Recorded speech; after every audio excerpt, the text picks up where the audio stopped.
যদি আপনারা অ্যাকুরিয়াম ভালোবাসেন এবং আপনাদের মাছেদের সঠিক যত্ন নিতে চান, তাহলে এই ভিডিওটা আপনার জন্য। আজকে আমি দুটো ফিশ ফুড রিভিউ করব। একটা হলো আর্টিমিয়া ফ্লেক, আর একটা হলো মাইক্রোবিট।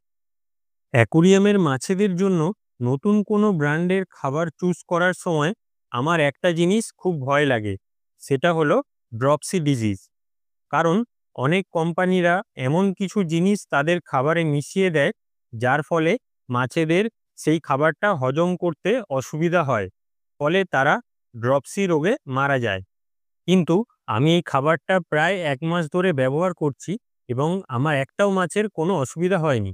চলো তাহলে শুরু করি ফিশ ফুডগুলোর ইনগ্রিডিয়েন্টস দিয়ে। আর্টিমিয়া ফ্লেক্সের মধ্যে রয়েছে white fish meal, squid meal, brine shrimp, seaweed, beta glucan, krill meal, yeast, enzymes, amino acid, phospholipids, natural pigments যেমন অ্যাস্টাজেন্থিন এবং এসেনশিয়াল মিনারেলস।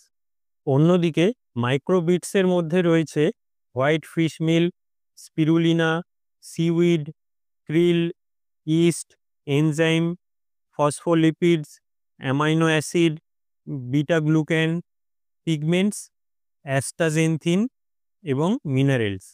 আমার বেটা ফিশ এবং টেট্রা মাছগুলো এই খাবারটা খেতে খুব ভালোবাসে এবং আমার salt water clown fish artemia flakes খেতে বেশি ভালোবাসে।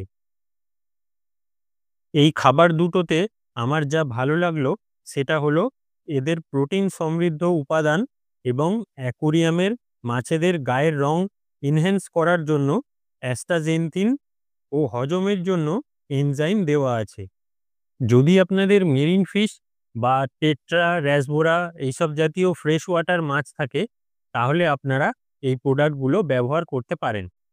এটা একটা বিদেশি প্রোডাক্ট, তাই এটা আপনারা এক্সক্লুসিভ লিটল মারমেড অ্যাকুরিয়াম পেট শপে পেয়ে যাবেন এবং যারা অনলাইনে কিনতে চান তারা এখান থেকে কিনতে পারেন।